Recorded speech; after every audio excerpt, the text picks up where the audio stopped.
Welcome back to another video. So now that Venezuela and US are having more of a actual direct physical interaction, what do? Well, the response is always going to be the same from my end. You take care of you. Let me walk you back. When 9/11 happened, obviously the whole country in the US came together because obviously people passed away and it was a very, very tragic moment. Now, I was very young in elementary school, so I don't remember any of it. But as I grew up, I remember it was around middle school that it was very odd to me that the towers had fallen in such way because there was a airplane that had made an impact at the top of the building. Well, fast forward to now, it seems like it's normal for people to talk about the conspiracies or who did it. Um, Tucker Tucker Carlson, I forgot his last name, but the very Republican conservative dude who now is on personal vendetta, I guess, for the truth or whatever. He talked about how it was the CIA and it was an inside job, and then you see little videos and of the owner of the World Trade Center and had insurance, and then he got paid out. And then he magically wasn't at work the day that he was supposed to. Neither were his kids. So, anyways, a lot of questionable stuff. But as an adult, I realized that I can get mad. I can say the government's corrupt. I can get sad. I can get whatever the heck you want. But that's not gonna fix my own personal life. So this is what I'm doing now. Very first thing when I saw that Venezuela and Maduro had been kidnapped, captured, however you want to play it out. First thing I did was great. Went on ChatGPT and said, what companies are they, contracting or more likely to contract with Venezuela? Obviously, a lot of oil refineries and things like that, oil companies, some transportation companies came up on ChatGPT. I'm not going to disclose which one just because, honestly, you can do their own research. But what I'm getting at it right here is just pretty much the simple fact that as an adult, I don't dwell so much on like what's the political angle. What they're all bad. I don't care what you tell me. All politicians are bad. Blue, red, green, purple, don't matter. They're bad. And not because they're evil people, but just because they're human beings. And let me give you another example. People that you work with, you may like them, which is great, but if they needed money to pay the rent and somebody was to come and say, hey, can we take it out of your paycheck and, for this month, and it'll help them with the rent, how many of us would do it? Maybe 99.9 of us wouldn't. That's what I'm getting at. Most people they're only very selfish. Hence why people vote the way they vote. Not, we can hide it and say it's behind religious beliefs, but the crazy part is that the more I see religious beliefs, the more I see, cruelty and things done in the name of whatever religious group. So, as soon as I heard about Venezuela, I was like, okay, cool. That means that the Trump family, that means they're going to want to benefit. That means the government's going to want to benefit. And of course, a lot of the companies' defense companies should start to rally a little bit more again. Why? Because that now prompts. I saw not a documentary, a little short video where apparently China wants to take over Taiwan. Right? They've been talking about it for years and years, and that's almost like the the catalyst that the U.S. is waiting to start war with China. Now, as we know, China controls so many different things in life, and I find it ironic that as much as U.S. dislikes China, we depend on them on a lot of things, such as medicine.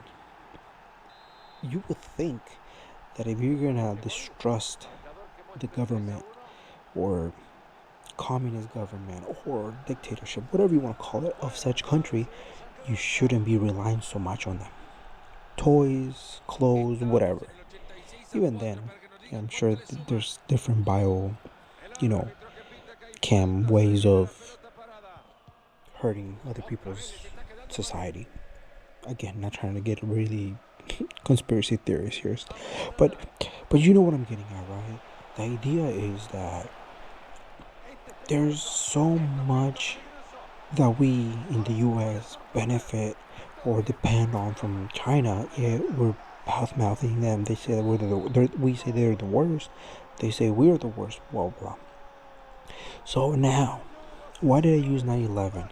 I used 9/11 as an example because it turns out that you would think we would go into, you know, Afghanistan. That's where Osama bin Laden. We knew that's where they should have gone from the beginning. No, they went to Iraq. No idea why. They end up killing Saddam Hussein or whatever, and completely destabilized that country. And many years later, boom, here we are. Well, what I'm getting at this time around with Venezuela, the fact that Venezuela has the most oil in the world gives you pretty good motive, right? And I started thinking, okay, cool. 2026 is coming up. I'm still very bullish on AI. I'm still very bullish on quantum computing. I'm still very bullish on all the main highlights, Bitcoin treasuries, energy, defense. Those are also going to play a big part because as we go into midterms here in the U.S., the voting is going to depend a lot on, how did the representative act during these times? And let's be honest, a lot of us still believe mainstream media.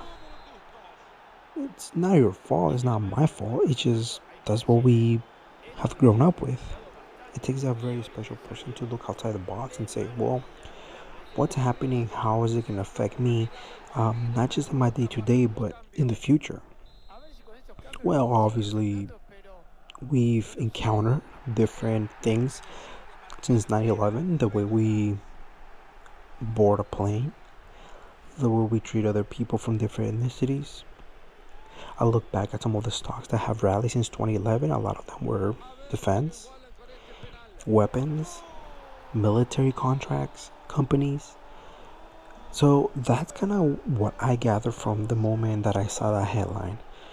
I don't buy it. I don't think that the US could have gone to some other country just without being detected and capture somebody. I really do think that there's more that we don't know, and frankly, I don't care. And maybe that's wrong from my end, but I don't care. I just need to know which stocks are gonna benefit from it, because at the end of the day, I need to be able to benefit from it. I need to be able to hedge or increase my percentage against some of the negative stuff that's gonna go on.